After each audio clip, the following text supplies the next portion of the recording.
একটুখানি কমেন্ট করো তো আমাকে কেমন লাগছে। হ্যাপি নিউ ইয়ার সবাইকে। নতুন বছর নতুন একটা ভিডিও নিয়ে চলে এসেছি তোমাদের সাথে। তো সবাইকে বলি, তোমরা নতুন বছরে কোথায় কোথায় গেলে ঘুরতে সেটা প্লিজ কমেন্ট করে জানাও। আমরাও কোথায় কোথায় যাচ্ছি ঘুরতে সেটাও তোমাদের সাথেই শেয়ার করব। কারণ চলো, আমরা এবার বেরিয়ে পড়েছি। আমরা যাচ্ছি মা ফ্লাইওভার ওপর দিয়ে, আর বাঁদিকে সায়েন্স সিটি। তোমরা দেখো, তোমাদেরকে দেখাচ্ছি, হালকা ক্লিপ হয়তো নিয়েছে। হ্যাঁ, এই যে সায়েন্স সিটি। আর এই মা ফ্লাইওভার থেকে নেমেই ডান হাতেই চলে এসেছি ভিক্টোরিয়া। তো আমরা ভিক্টোরিয়ায় চলে এসেছি। তো ভিড় কেন আজকে, ফাঁকা থাকতে পারতো। সেদিনকে এত ভিড় ছিল বলার কথা না। ভিড়ে মানে লাইন পুরো রাস্তা অবধি চলে গেছে। তো আমরা কি করবো, আমরা একটুখানি চা খেয়ে নিলাম, কারণ এত লাইন দেখে আমরা রীতিমতো ভয় পেয়ে গেছি। এত ভিড় যে সামনে থেকে ঘুরে চলে যেতে হচ্ছে, কারণ বিশাল লাইন এত লাইনে দাঁড়িয়ে অসম্ভব ব্যাপার। তো যাই হোক, সামনাসামনি দেখলাম আর ভেতরে ঢুকতে পারলাম না। তারপর আমরা চলে আসলাম পার্ক স্ট্রিটে। এখানে মানুষ রাতে আসে পা ফেলতে পারে না, আমরা ফাঁকায় এসেছি 31 তাও আবার ফাঁকায় এসে শুধু দাঁড়িয়ে আছি, তোমরা দেখো। আর এই যে পেছনটা দেখছো, এখানে টুনিগুলো এখন জ্বলছে না, কিন্তু আলোগুলো জ্বললে তখন রাস্তায় পুরো প্যাকটা। যেমন আমরা ভেবেছিলাম পার্ক স্ট্রিটে বিকালের দিকে আসবো, কিন্তু কি করব, আমরা ভিক্টোরিয়াতে এত ভিড় ছিল, ভিক্টোরিয়ায় পুরোপুরি আমরা ঢুকতে পারিনি। যার জন্য আমরা তাড়াতাড়ি ওখান থেকে চলে আসলাম পার্ক স্ট্রিটে একটা রেস্টুরেন্টে, বারবিকিউ। তো এখানে আমরা সবাই মিলে একটুখানি দুপুরে খাওয়া দাওয়া করলাম। আর সেদিনকে ওখানে প্রচুর ভিড় ছিল, প্রচুর। কারণ খেতে গিয়ে আমাদেরকে 1 ঘন্টা লাইন দিতে হয়েছে, কারণ নাম লেখানো হয়ে গেছিলো। তারপর সবাই ব্যাচ খালি হবে তবে না সিট পাবো আমরা। কারণ আমরা যেহেতু 6 জন ছিলাম, 6 জনের সিট খালি হবে।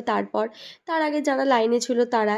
এবার আমাদের সব মেন কোর্স, স্টার্টার সব চলে এসে এবার আমরা খাওয়া দাওয়া শুরু করে দিই। আর জানো, এখানে একটা ভালো ঘটনা ঘটেছে আমার সাথে, যেটা হচ্ছে আমি কোনোদিনই স্যুপ খেতে পছন্দ করি না। আর এখানে সেদিনকে আমি স্যুপ খেয়েছি, আর স্যুপটা খেয়ে আমি পুরো স্যুপের প্রেমে পড়ে গেছি। তো আমরা আবার বেরিয়ে গেছি।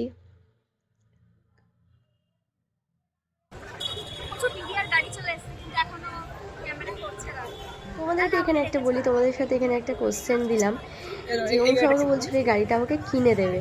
তো এই গাড়িটার নাম কি সেটা তোমরা প্লিজ কমেন্ট করে বলো। ওখান থেকে আমরা বেরিয়ে পড়লাম। বেরিয়ে এবার আমরা কোথায় যাবো আমরা নিজেরাই জানি না। তো চলো ঘুরতে থাকি, তোমরাও ঘুরতে থাকো আমাদের সাথে। ও তোমরা পার্ক স্ট্রিটে 31-এ কে কে গেছিলে, আমার যত বন্ধুরা আছো সবাই তো আর যাবে না, কিন্তু যারা যারা গেছো তারা প্লিজ কমেন্ট করে জানাও। আর আমরা ওখান থেকে ঘুরে আমরা বিকেলের মধ্যে বেরিয়েছি। এই দেখো, তখন হচ্ছে সব পুলিশ অলরেডি চলে এসেছিলো, কারণ সব লাইন আর কি করছিল, কারণ অলরেডি লেট হয়ে গেছে। এবার আমরা ওখান থেকে বেরিয়ে আমরা এবার যাচ্ছি, লাস্টে ঠিক হলো কোয়েস্ট মল। তো ওখানেই যাই, বললাম চলো ওখানে যাই, কারণ 31 আর 1 জানুয়ারি নাকি প্রচুর ভিড় হয় যে কোনো জায়গায়। আমাদের মানে প্রচুর প্ল্যান ছিল, সেগুলো আমরা কমপ্লিট করতে পারিনি। আর এখানে অলরেডি লাইটিং স্টার্ট হয়ে গেছে, যেহেতু সন্ধে হতে আর কিছুক্ষণ বাকি ছিল। তো এবার লোকজন সব আসা শুরু হবে। তো এটাই মেন ব্যাপার। আমার খুব ইচ্ছা ছিল পার্ক স্ট্রিট যাবো। তো ফাইনালি লাস্ট ফিনিশিং আমরা পার্ক স্ট্রিটেই গেলাম। চলো ঘুরতে থাকো, তোমরাও ঘোরো আমরাও ঘুরি। আর সত্যি কথা, জায়গাটা অপূর্ব সুন্দর, মানুষ শুধু এখান দিয়ে হাঁটে।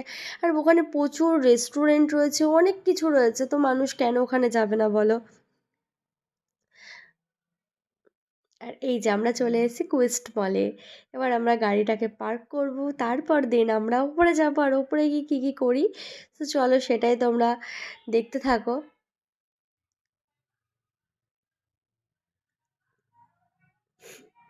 মলটাকেও জানো তো খুব সুন্দর করে সাজিয়েছে। তো আমরা শুধু সিঁড়ি উঠেই যাচ্ছি, কারণ পুরো মলটায় অপরূপ সুন্দর সাজানো। 31 বলে কথা না। আচ্ছা, তোমরা 1 জানুয়ারিতে কে কে কোথায় কোথায় ঘুরছো সেটা একটুখানি আমাকে কমেন্ট করো তো, যে তোমরা কোথায় কোথায়। কারণ এই 1 জানুয়ারি মানে 25শে ডিসেম্বর থেকে 1 জানুয়ারি অবধি সবাই ঘোরে, কিন্তু সবাই প্রচুর জায়গায় ঘোরে। কে কোথায় কোথায় ঘুরেছো। আর যারা বাংলাদেশ থেকে আমাকে দেখছো তারাও একটু কমেন্ট করে জানাও যে তাদের 1 জানুয়ারিটা কেমন কাটলো। যে আমাদের এবার ঘোরা কমপ্লিট। এবার আমরা যাচ্ছি বাড়ির দিকে, কারণ আর চলছিল না। সেই সকালবেলা বেরিয়েছি, আর দিচ্ছে না। তারপর আমরা বলছি না, এবার একটু বাড়ি যাই, বাড়ি গিয়ে একটুখানি রেস্ট নিই। কারণ আমাদের পুরো পরপর মানে সকাল থেকে পুরো জার্নি স্টার্ট হয়ে গেছে। যার জন্য এখানে একটা বাদিকে মেলা চলছিল, ভাবছিলাম মেলাতে যাব, কিন্তু না, মেলাটায় গিয়ে কী করব বলো। আর এই যে আমরা চলে যাচ্ছি, আর এই যে আইটিসি রয়্যাল বেঙ্গল, এখানে ইচ্ছা ছিল যাবার, কিন্তু এত কম সময় আমাদের হাতে ছিল, তো আমরা এখানে যেতে পারলাম না। তো তোমাদের সবার সাথে আবার নেক্সট ব্লগে দেখা হচ্ছে। এখনকার মতো টাটা, বাই বাই, আর সবাইকে হ্যাপি নিউ ইয়ার।